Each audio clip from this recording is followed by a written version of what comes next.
आदरणीय माताओं एवं भक्तिमती बहनों,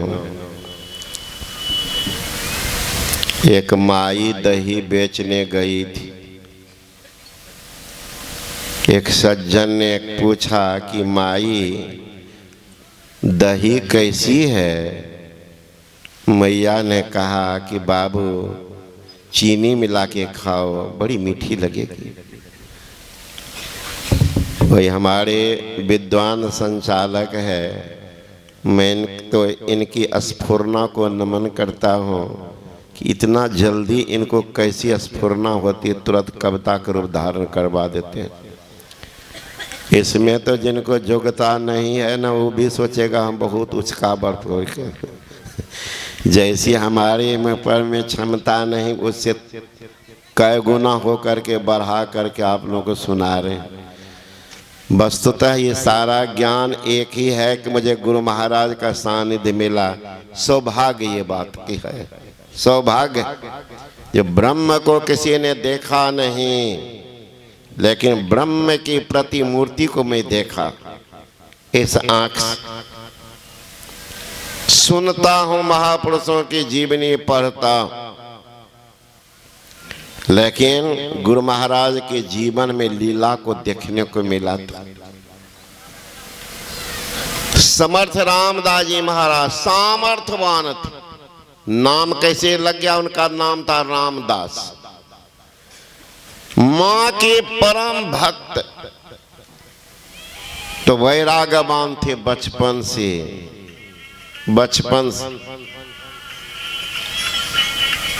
शुरुआत हो जाती। शुरू से चिंतन करेंगे तो पता चल जाएगा। मैं अपनी बात बता रहा हूं। हम 4 भाई, सबसे छोटे हैं। मिथिलांचल में लोगों का घर, सब मांसाहारी। यहां तक कि मां भी खाती थी मांस मछली, लेकिन हम जन्म से नहीं खाए। जब गुरु महाराज के सानिध्य में आए, गुरु महाराज से पूछते थे तो मांस मछली खाता था। जो बचपन में खाते होंगे, क्योंकि एजुकेटेड परिवार है। उनसे बड़ा भाई प्रिंसिपल, उससे बड़ा प्रिंसिपल, उससे बड़ा प्रिंसिपल। तो वो लोग खाते थे, लेकिन मुझे याद नहीं। जब मैं आके पूछा पिताजी से, तो पिताजी ने कहा कि नहीं, तुम खाया ही नहीं। कई कैसे संभव था? तब बता दिए कैसे से तुम्हारे मुंह में जब खाने का समय हुआ था, तब भैया सबसे बड़े भाई वही देते थे तो थूकते थे। एक रोज जबरदस्ती दिया तो उल्टी किए, सब कहने लगे नहीं, ये लगता कोई बाबाजी से में घुसा हुआ है ना। तो नहीं खाए लोग, कहा छोड़ दो, इनको तंग नहीं करो। मैट्रिक परीक्षा दे भागे गुदरिया बज गए थे, सरंगी बजाते थे। तो संस्कार आप खोजिएगा ना, कोई भी महापुरुष धराधाम पर आते हैं तो उसमें कुछ न कुछ विशेषता होती है। बच्चा जन्म लेता है, तक सुने हैं किसी बच्चा के मुंह में दांत होता है? कोई बच्चा? लेकिन तुलसीदास जन्म लिए तो 32 दांत मौजूद थे। लोग को भगा अनहोनी होने वाला है। बच्चा जब जन्म लेता है तो रोते हुए जन्म लेता है। बच्चा जन्म लेता रोते हुए, लेकिन गुरु नानक साहब जन्म लेते हंसते हुए। कितना उनको चोट दिया गया कि रोए, लेकिन रोता ही नहीं था, और जोर जोर से हंसता था। बच्चा जब जन्म लेता है तो शरीर में कोई हलचल भी नहीं है, लेकिन भगवान बुद्ध जन्म लिए, जन्म लेते ही चलना शुरू कर दिया था। तो महापुरुष में आप देखेंगे सूक्ष्म दृष्टि से कुछ न कुछ विशेषता में मिल जाएगी, कुछ न कुछ विशेषता मिलेगी। गुरु महाराज जी जन्म लिए तो 7 जटा मौजूद था। पहले से बाबा जी बनिए का थे। देख लीजिए विशेषता। संशय महाराज को आप देखेंगे तो भौंका देखिएगा, बाल कितना बड़ा बड़ा, दोनों आंख के भौंका, बाल ख्याल कीजिएगा। विचित्र विचित्र संत। तो तो रामदास की ऐसी ही विचित्र बात। मां कहती थी तुम कितना हो भाग दौड़ करो, समझ लिया काजी मैया का जब तक तुमको मरबा पर हम नहीं देखें, यानी शादी नहीं करेंगे, तब तक हम दम भी नहीं मारने वाली हूँ। कहा अच्छी मैया इसी कौन बड़ी बात, मरबा पर ही देखना चाहते हो देख लेना, ये कौन बड़ी बात है।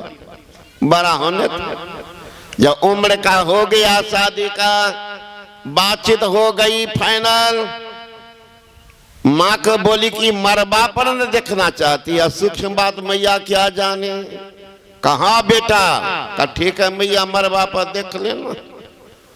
उसमें तो फोटोग्राफर था नहीं कि खींच करके भेज भी देते, मरबा पर पहुंच गया दुल्हन बगल में, मरबा तक तो गया।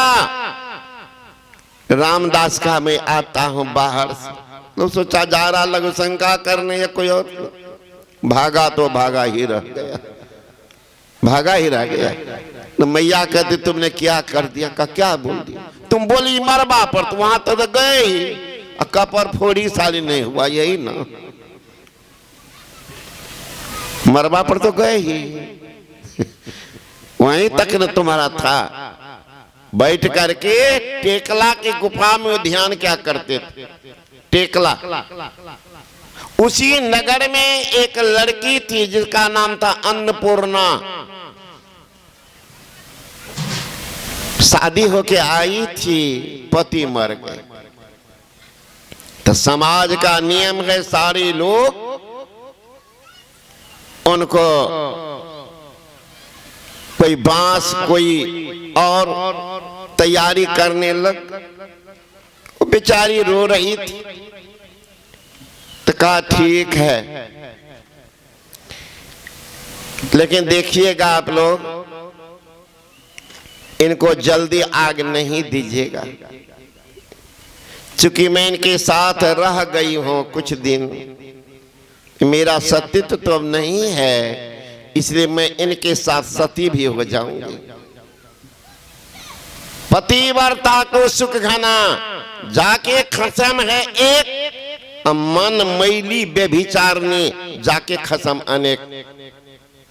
पूज्यपाद बाबा साहिब स्वामी बराबर कहा करते थे कि जो भक्त एक ईश्वर पर आस्था नहीं रखते हैं, जो नारी एक पति पर आस्था नहीं रखती है, उनको जीने का अधिकार, उनको डूब के मर जाना चाहिए।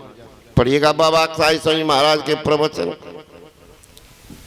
जो हरि को तज आन उपासत, सो मति मंद फजीहत होई, जो अपने भरता रही छार, भई व्यभिचारनी कामनी कोई, सुंदरताहीन आदर मान, फिरे विमुख अपने पति खोई, बूर मरो तिरकूप मझार, कहा जग जीवत है सठ सोई। कहते ऐसे भक्त को, ऐसे नारी को जीने का अधिकार नहीं, जिनका एक पति पर विश्वास नहीं, एक इष्ट पर विश्वास।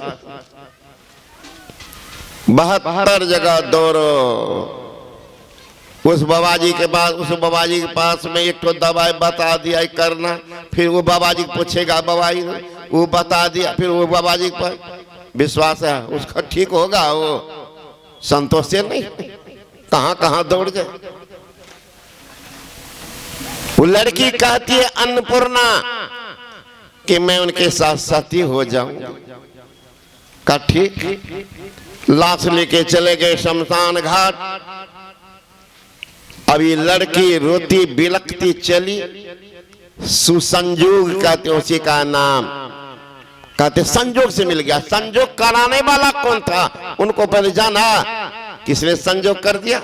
आप जा रहे रास्ते में जिनसे मिलने के लिए, वो भी जा रहा बाहर, एक सेकेंड अगर अंतर हो जाता तो निकल जाता, मिल नहीं पाते, मिल गए, अरे संजोग से मिल गए। संजोग किसने करा दिया, उनको याद करो, संजोग कराने वाले कोई था। आपकी स्थिति को जानकर उन्होंने संजोग करवा दिया, करवाने वाला कोई था, करवाने वाला कोई था। तो वो जा रही थी, उसी दिन समर्थ रामदास जी महाराज गुफा से निकल करके घूम रहे थे। ये लड़की देखी कि मरने जा रही हो, अंतिम समय में अगर संत का दर्शन होता है तो कम से कम अगला जन्म ठीक ठाक हो जाए। और संत की एक मौज होती है, ब्रह्मांड में ध्यान से जिसमें उठते हैं उस समय अगर आपकी के प्रति उनकी भावना सही हो गई, समझ जाइएगा ब्रह्मा भी नहीं रुकेगा, काम आपका हो जाएगा। खलल डालने के लिए ब्रह्मा आ जाए फिर भी नहीं रुकेगा। संत बचन जुग जुग अचल, जो नर कर विश्वास, अब विश्वास के पर ना मिले तो झूठा पलटू दास। सत्य वचन है, मिटा देते हैं, नया भाग बना देते हैं। पलटू लिखा नसीब का, संत देता है फिर। कल देरी क्यों हुई? कल सांच नहीं दिला अपना, ताठे लागे देर दिले तो 6-5 करता है। ई बढ़िया क्यों बढ़िया क्यों बढ़िया क्यों बढ़िया, कहां जाए? अरे महापुरुष है, सत्संग सुनो, निर्णय हो जाए, समर्पित हो जाओ, कल्याण होगा। तो लड़की सोची कम से कम अगला जन्म से, और ध्यान का नशा होता। आप ये तो गृहस्थ लोग हैं, बच्चे के लिए रंग ढंग की भोजन बनाते, खीर है, पुआ है, रंग भंग। अब बच्चा सोया हुआ, जाते उठाने के लिए, बाबू खा लो, जाओ हमने खाएंगे, बाबू खा लो। अब माँ कैसे खाएगी, बाप कैसे खाएगा? बच्चा सोया हुआ तो मुंह में देते, अब बचवा है नींद में, मुंह से भी गिर जाता। क्यों गिर गया? थोड़ा अंदर गया, बाहर की सुधी खत्म। जो महापुरुष तुर्यावस्था से ऊपर में गए, उनकी वृत्ति कहाँ होगी संसार में? उस समय का कर्म भी करता है तो कर्म का लेप उनको नहीं लगता, कर्म का लेप नहीं लगता है। कटहल काटने जाइए, दूध लग जाएगा, लेकिन लस्सा सट जाएगा। लेकिन अगर आप हाथ में सरसों तेल लगा करके काटिए, कटहल का लस्सा नहीं लगता। भगवत भक्त से तर करके जो कर्म करते हैं उनका कर्म का लेप नहीं लगता। भगवान बुद्ध के शिष्य थे चक्षुपाल, चलते थे चक्षुपाल, अंधे थे, चलते थे, बहुत चींटियां मर जाती थी।